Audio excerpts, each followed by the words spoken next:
Okay. Before we have our quiet time, let's all get on the same page. If you're reading from the Sparkly book, it's page 454, the third full paragraph. In the second edition, it's page 403, paragraph 6. And in the first edition, it's page 375, the last paragraph.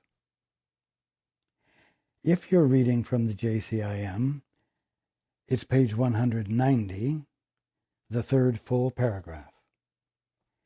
And if you're reading from the CIMS edition, it is page 382, paragraph 22.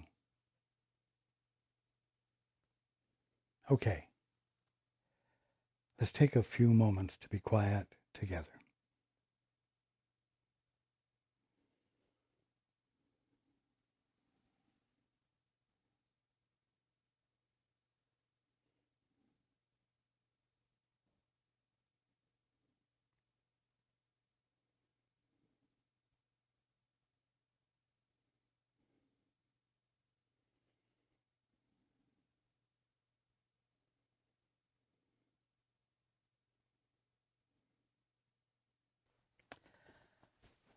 Good evening,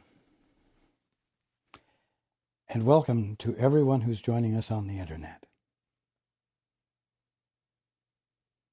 Last week, I posed a question at the very end for everyone to consider. And the question was, what do you do with someone who is unwilling to be healed? Now, of course, we talked about the fact that some things everyone wants to be healed of. Sickness, injury, accident, so on. But the things that people don't want to be healed of are the things that they are committed to toward the accomplishment of unintelligent conclusions, like being an independent agent for change, like being an orphan, someone without a source, someone who is committed to becoming real, even though he has no source, and who has caused, quote, becoming real, unquote, to be his life work. This is someone who does not want to hear that he is to abandon that endeavor because he is already real. He's just not real in his own right. You see, at the bottom line, after one said, Father, I'd rather see things my way, do things my way, and determine the meaning of everything, after saying that to the Father, one was faced with the demand to prove himself to be righteous.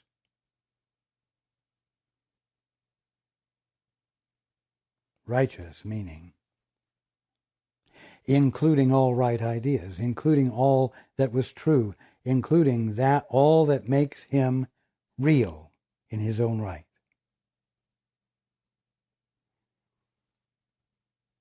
The result of such a goal would be to arrive at a point of true self-righteousness. That is sin.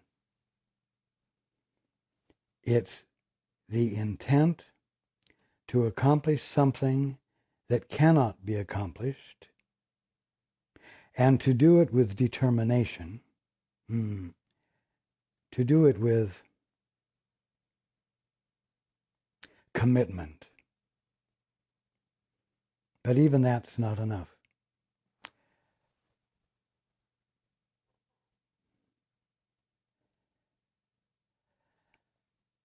The easiest way to put it is,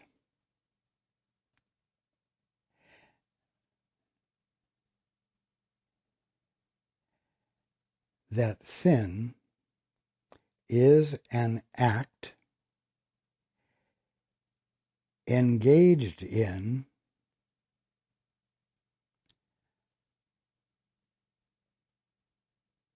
through addiction. It's not just a goal, it's not just an idea, but it's a meaning that one attempts to accomplish through force of emotion. Dedicated emotion. Undying emotion.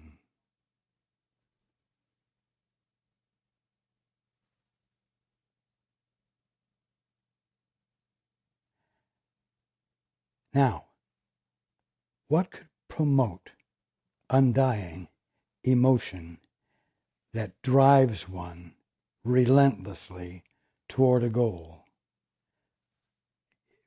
This specific goal. Well, if the one engaging in it has no source and is attempting to make a righteous entity out of himself, he's trying to make himself real. He's trying to make himself real in his own right. Now, what happens if he doesn't succeed? Well, you see, he can't even consider that because he must succeed in order to prove his existence is actual. So, the addiction to the accomplishment of that arises out of a fear and a premonition that he will not exist if he doesn't succeed. In other words, he will dissolve into nothingness. He will cease to exist. You could say he will die. You will die. You see, now that constitutes motivation. And the fear of dying, or the insatiable intent to exist as that which is righteous and real,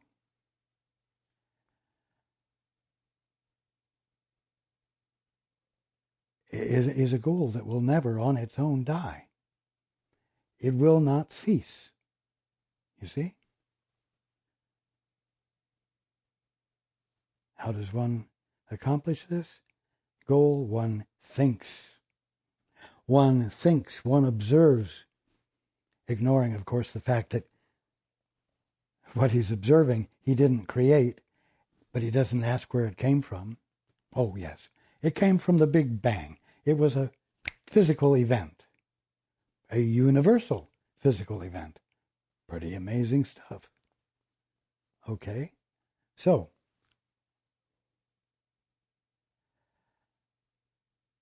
he observes everything.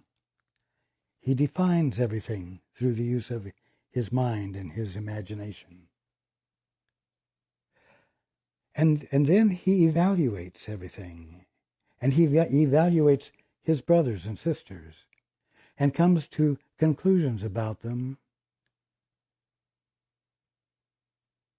And always the measuring stick of those conclusions is their demonstration of their righteousness. So you see, what's created out of this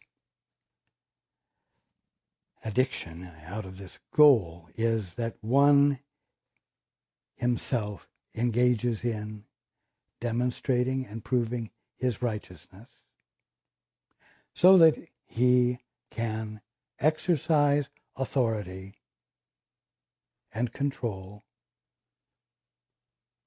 period. Secondly, he requires everyone else to prove their righteousness, you see. So not only is there this inner fear of death if one doesn't succeed at proving his righteousness and his independent actuality or reality.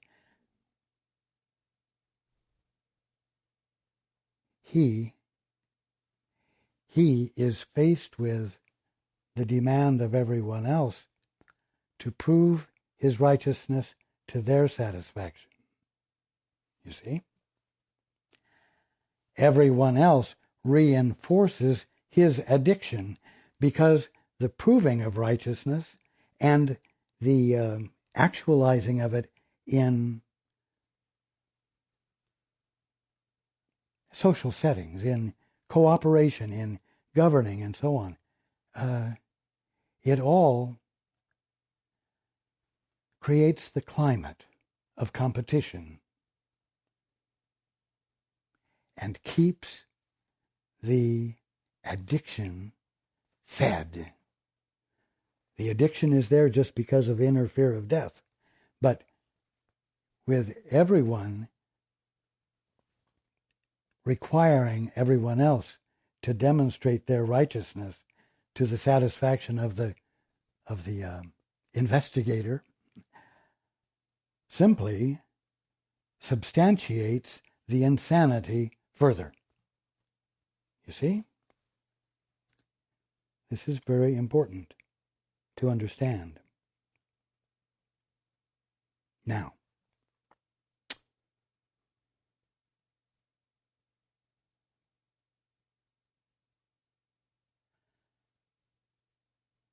always,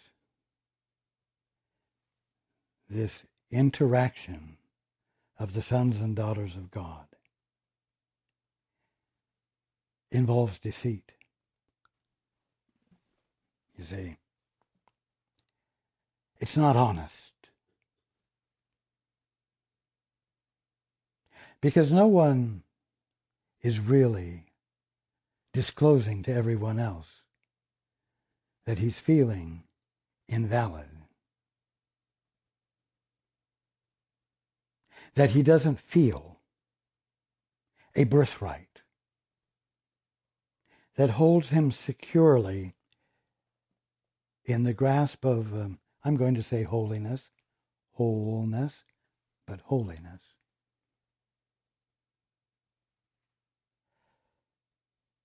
No one discloses that. Everyone says,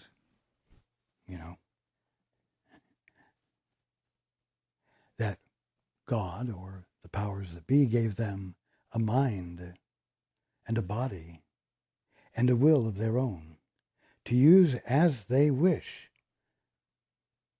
and therefore it's their right. It's not only their right, it's their calling. It's that which they must engage in.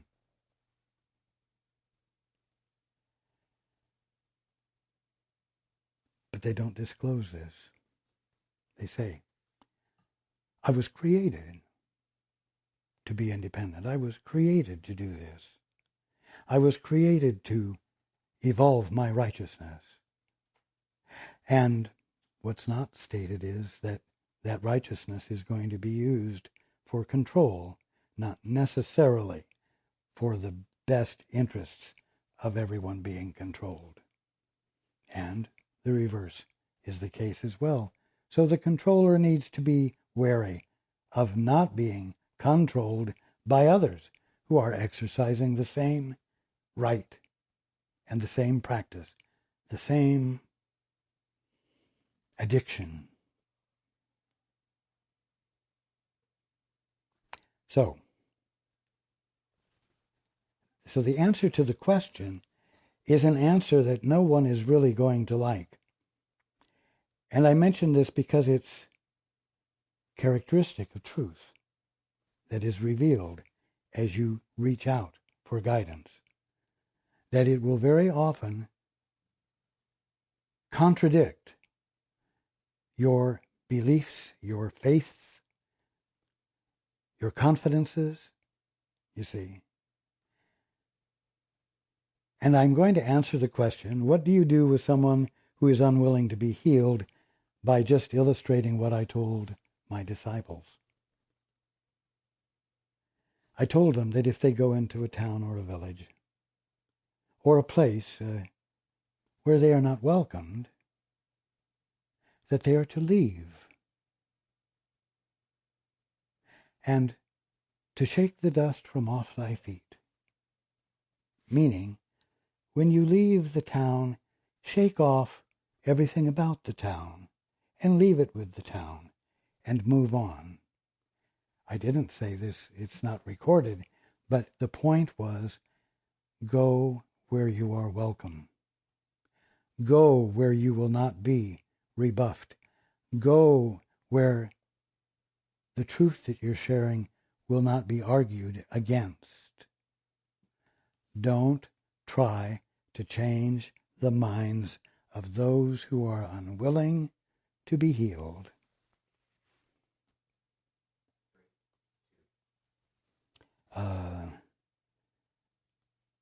Does that sound unspiritual? Does that sound unholy? Does that sound unloving? No. As you lean in to the holy instant, as you inquire of the Holy Spirit, or of your guide, or of the Father, what is the truth here? And it is revealed to you. It doesn't mean that you've moved into a holy activity which must fulfill your preconceptions of what a holy activity would be. Else you will attempt to construe what you're hearing through the sieve of your preconception and try to practice something that wasn't meant.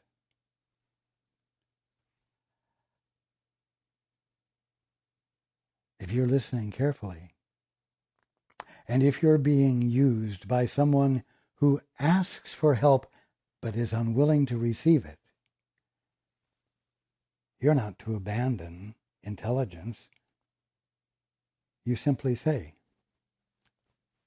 to this one, there is not honesty in what you're engaging in with me. You are asking for the answer, but you are unwilling to accept the answer because you have another agenda.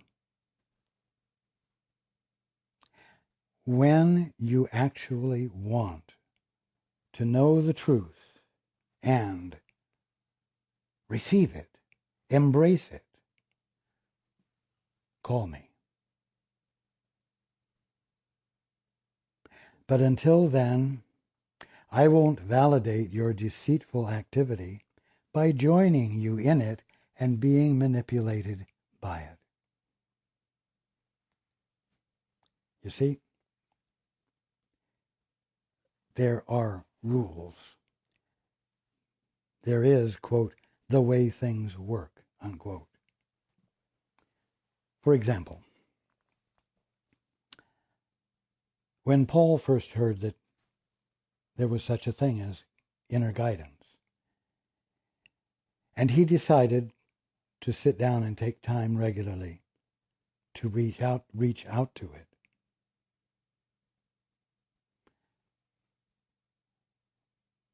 he did it as a practice, an intelligent application of his intention, of his attention. And he did this for a couple of weeks, every night, sometimes more than once a day, and heard nothing. And as I've shared before, there was a point at which he got perturbed and impatient, and he said to whoever was out there, I have better things to do than sit here and ask and ask and ask and not hear anything. Well, he still didn't get any answer that night. But over the next 24 hours, he realized that his exercise of impatience and demand indicated that he was coming from a place of control, that he was trying to make the event of communion happen. He realized that in so many words he was trying to twist the universe's arm. And it registered with him that it wouldn't work.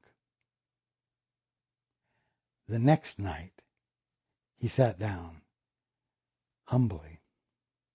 His attitude was, if it takes a year of sitting down every night and listening without hearing an answer, I will do it, because I do not want to bring willfulness into the process. Without my even speaking with him directly, it became clear to him that willfulness brought into the attempt at communion with his guide would absolutely block the communication. So you see, if someone is intent on being an independent agent, and he tries to connect with the Holy Spirit, that which is nothing more than his right mind, or his guide, or the Father, no communication will occur because his willfulness will block it. In so many words, his willfulness will constitute a dissonance that will cause him not to hear the answer that's given every time he or any of you ask for guidance. So, that's the way it works. If you bring willfulness into your engagement with guidance, you will hear nothing. If a town does not welcome the truth, they will hear nothing, except in the case with my disciples, or we'll say even in the case with Paul, where he can hear me and relay to you. It is not appropriate to engage because of the deceit in the activity. And so intelligence must prevail and say no. But when you are ready to embrace the truth, when you really want to change, I will be present. And we will talk. And we will be together. And there will be healing. Now it's important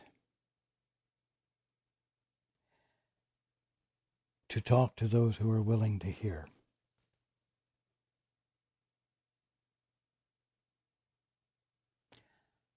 Because each one that hears, each one who experiences an aha and is led to abandon their independence and seek guidance and give it preference to their own best thinking,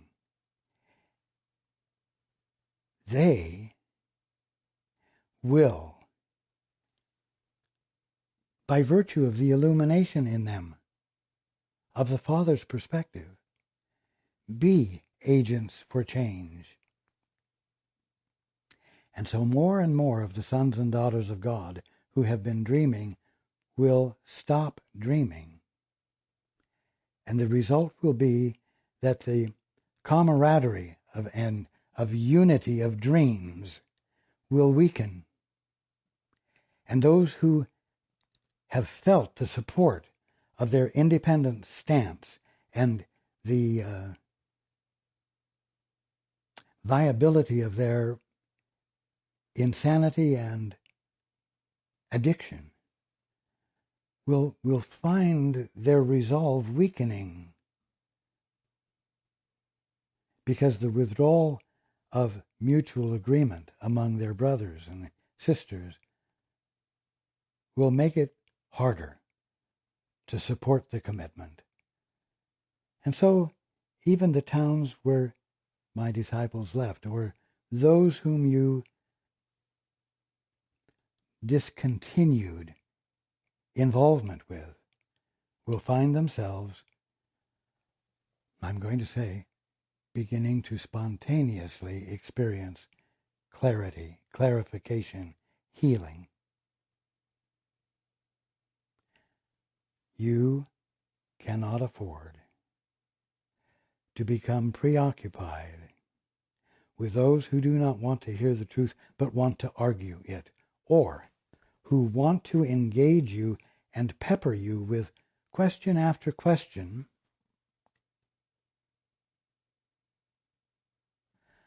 so that they can provide a further stumbling block to you and enjoy your dilemma of trying to help them, you see.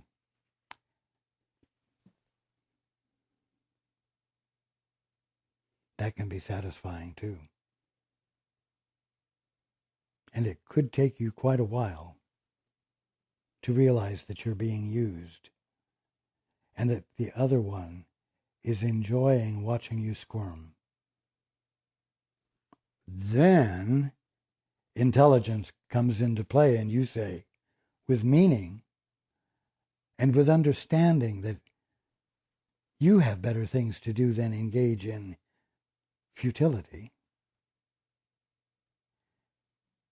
And you say no. You leave the vicinity and you shake whatever remnants of the interchange are that might be lingering. You can't leave it and be angry about it. You've got to leave it behind, because there is a step that must occur. It's matter of fact, it's black and white, it's simple, it's intelligent, and it is free of distress. You say no.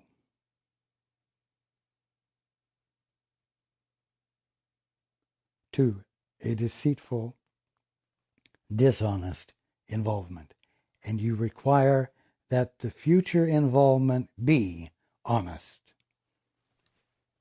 That is holy.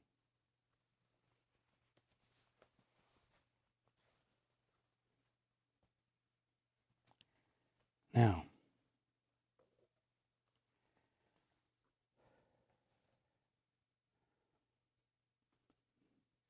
let's go into the book. It can indeed be said, the ego made its world on sin. Well, first of all, what's happening in the state of independence from the Father is that a self must be imagined, an independent self, one who has all the capacity to become real that is needed, and so on.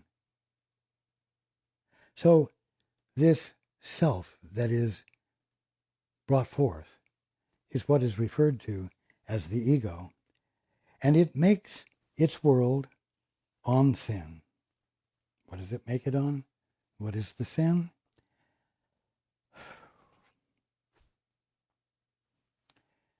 The sin is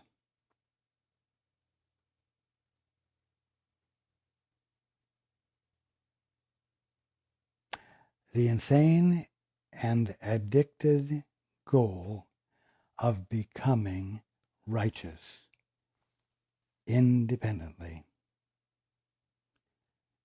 and doing it with an incapacity to falter in that goal, because faltering means death, utter failure, non-existence. And that is all it takes to keep the addiction maximal.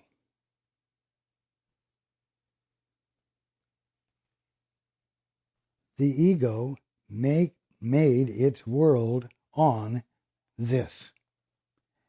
It determines what its world is from that context. You see, it's not that a sinful thing was done. Oh, he was immoral with her. What a distraction. It's a distraction from the correction of sin. Because as you can see, there's no way you can get from his being immoral with her to the issue of being addicted to the goal of being a successful, fully realized, independent entity. Okay, only in such a world could everything be upside down, 180 degrees out of sync. Where sin, disease, and death replace life, truth, and love, you see, 180 degrees out of sync. This is the strange illusion which makes the clouds of guilt seem heavy and impenetrable. What clouds of guilt? Well, the guilt that you imagine you're engaged in, the guilt that you imagine is a result of your not succeeding yet. You're failing at your goal, even though you're trying. And the guilt that is inseparable from your initial act of divorcing your father. Father, I'd rather see it my way. I am not interested in your perspective any longer.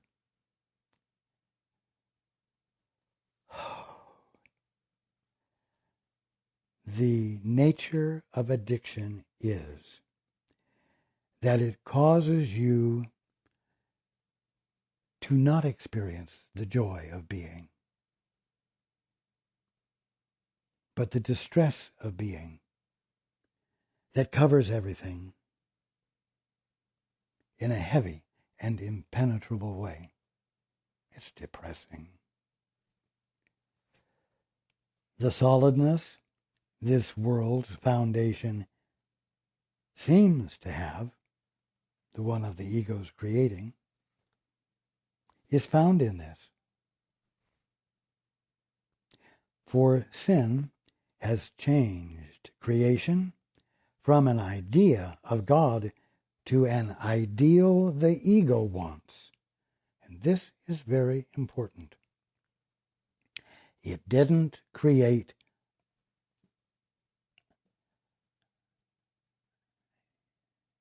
a universe that isn't real. Listen, for sin has changed creation from what it is, an idea of God, to an ideal the ego wants. It's a shift, it's a mental shift that doesn't change the actuality of the kingdom of heaven or creation, but alters the experience or perception of it.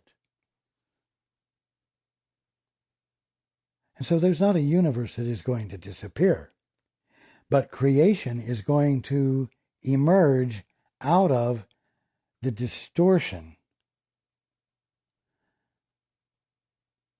that the addiction to becoming righteous blocks. You will not see creation as it is until you abandon your independence. Join with the Father with inquiry, that you're willing to accept the answers to. You see? Sin has changed creation from an idea of God, not in actuality, because that's impossible, but it's changed the perception of it.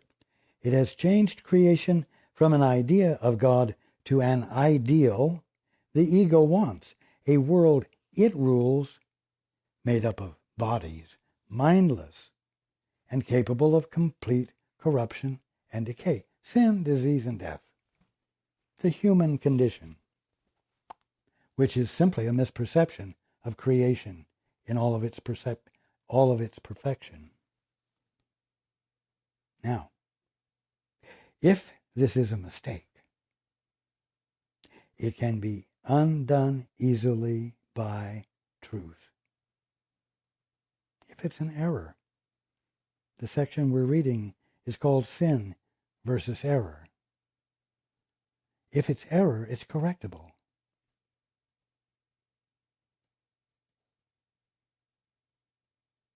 If this is a mistake, it can be undone easily by truth. Well, you say, sure hasn't been happening easily for me. Well, be sure that as you enter into your desire to hear the truth, to hear guidance, that you're not bringing this sort of arrogant, obtuse flavor. Well, it hasn't been easy for me. You see, that's an emotion. That's an idea. It's an evaluation. And the energy of it will keep you from hearing. It's not useful. You say, well, I sure feel it. Well, let's get something else clear. There's a difference between feeling and emotions.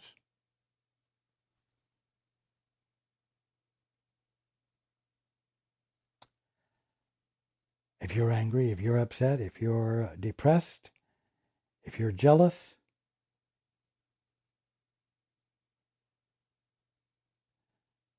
these are emotions. They have nothing to do with soul. But feelings, on the other hand, have only to do with soul.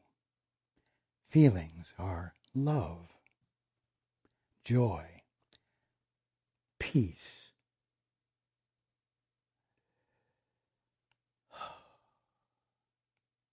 awe, the recognition of good without anything obscuring it. These are feelings. They are the capacity of soul to experience God's meanings in creation without interference.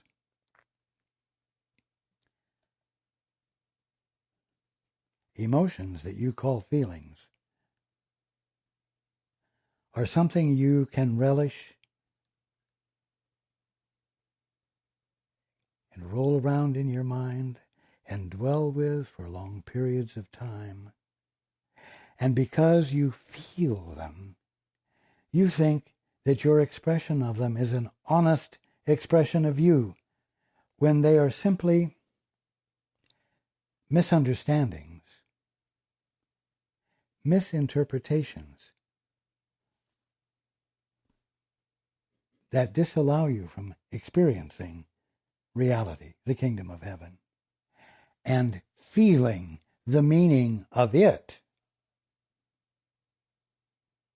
You see?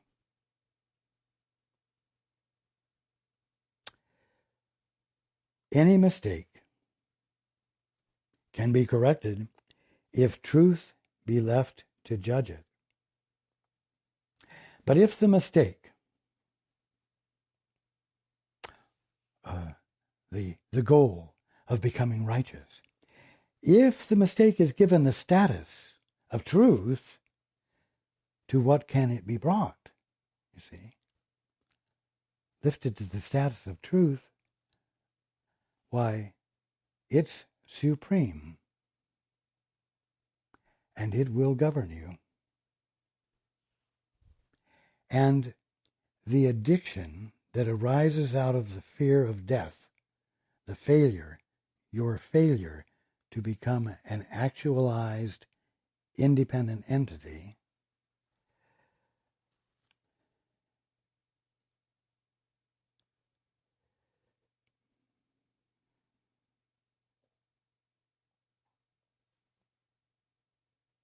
you will not find release from.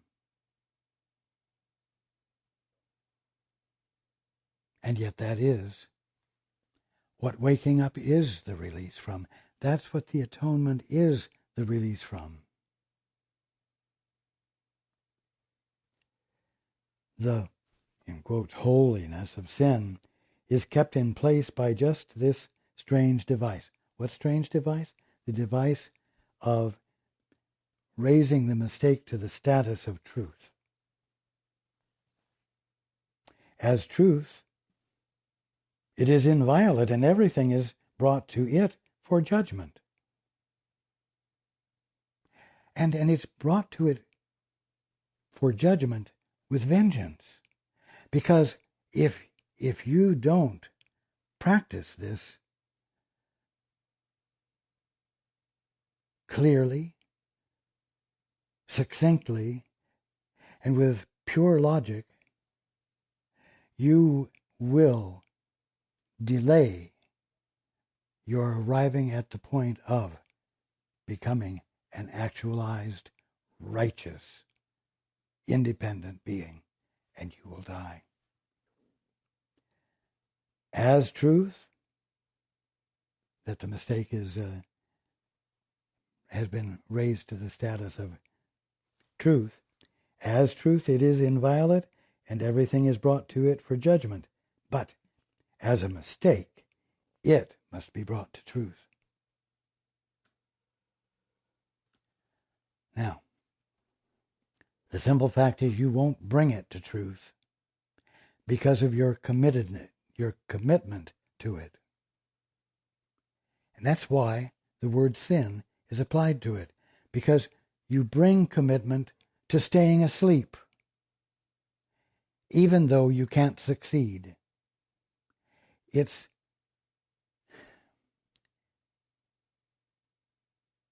unachievable, and you cannot realize it on your own when you're under its influence.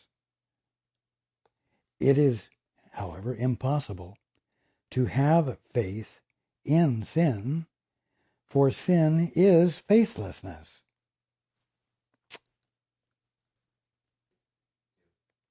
Faithlessness being your claim to be independent from the Father and to rely upon yourself. You see?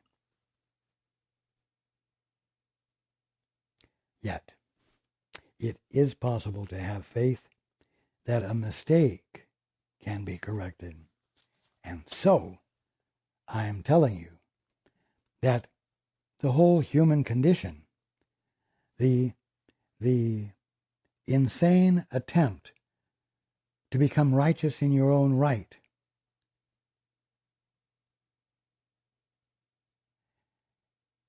is something that cannot be accomplished, and therefore your addictive belief that it can be accomplished is nothing more than a mistake. If it's a mistake, it's an error, and an error can be corrected, and an error can be corrected very simply.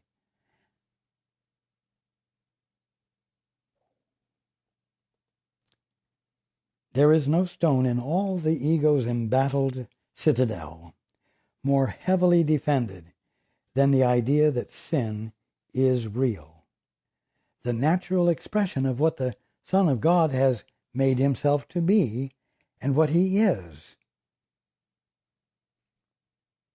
That's the claim, anyway. To the ego, this is no mistake. The commitment to righteousness. There's no way that can be seen as a mistake.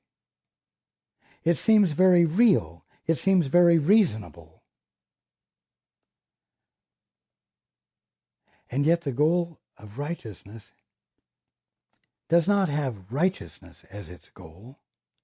It has the goal of making something that isn't real, a self that doesn't exist, real. You see? To the ego, this is no mistake, for this is its reality.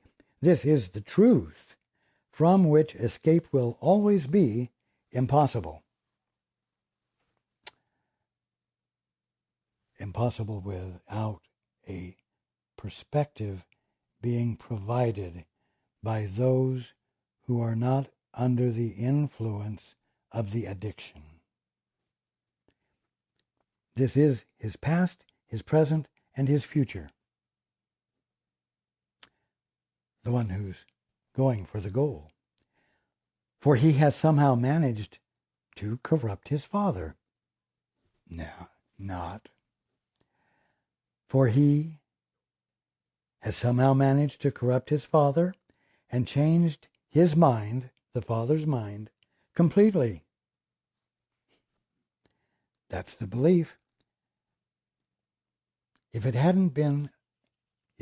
isn't believed that the father's mind has been changed completely, then no one would be engaged in the goal of righteousness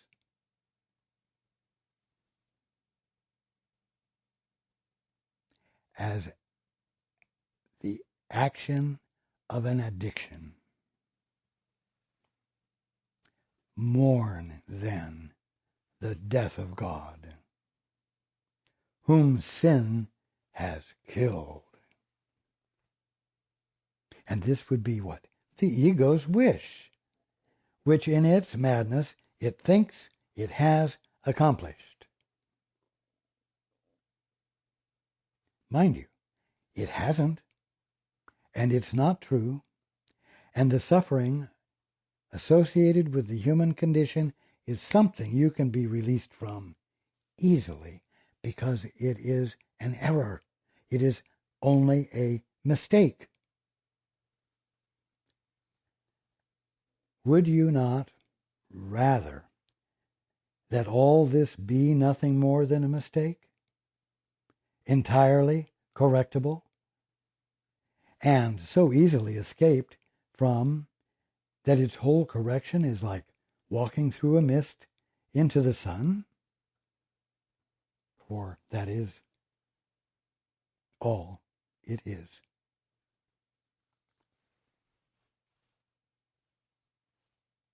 Too hard to believe? I'm sorry. Don't bring that feeling or idea into your listening for guidance to know what is the truth here. Don't bring that which casts a shadow on your path, causing the light to be obscured from you. Don't you be that which the shadow identifies. Abandon the shadow. Abandon the doubt. Abandon the mistake. Perhaps you would be tempted to agree with the ego that it is far better to be sinful than mistaken.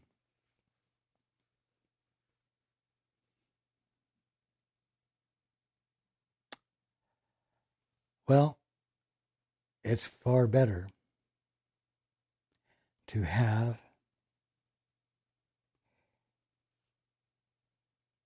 an addictive goal that promises fulfillment, pure full-fledged self-righteousness than it is to be mistaken. Because if you're mistaken, then you must stop doing the thing that guarantees your life. And that means that your life won't be guaranteed. That's too risky. That's too dangerous. That's too unrealistic. When the actuality is that that is the threshold of release into wholeness. Yet think you carefully before you allow yourself to make this choice. Approach it not lightly, for it is the choice of hell or heaven.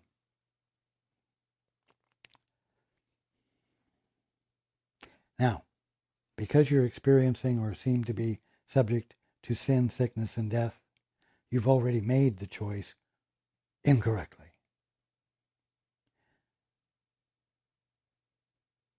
And that's why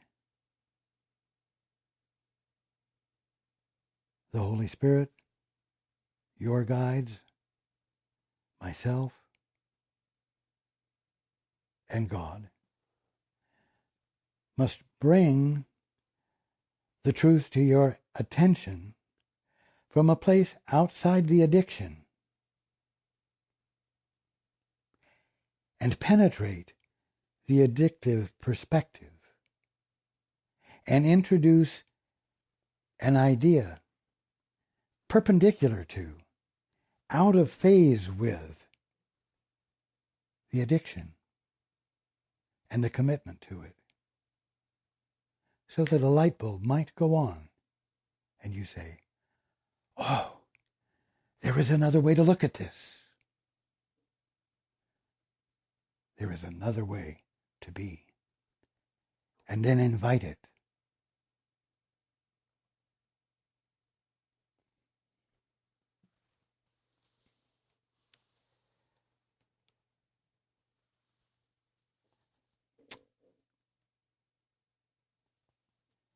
I tell you, the subject of sin versus error could have seemed to be a really heavy, complicated thing. I mean, sin can be so humongous and all pervasive and controlling of you, putting you at such a disadvantage that you might as well just ignore it and live out this lifetime. But it is vital, and it is interesting, and it's easy to see the difference between sin and error. And it's easier, since we've been talking about it, to see how you employ it, how you foil your attempts to wake up. Because you so easily backslide and begin once again to rely upon your best thinking, your best judgments, your conditionings, all of the agreements that you've made with everyone about what things are. You see. But those agreements don't have to be honored. You are free to abandon them and choose for the perspective that undoes the illusion of sin and corrects it, because all it was a mistake.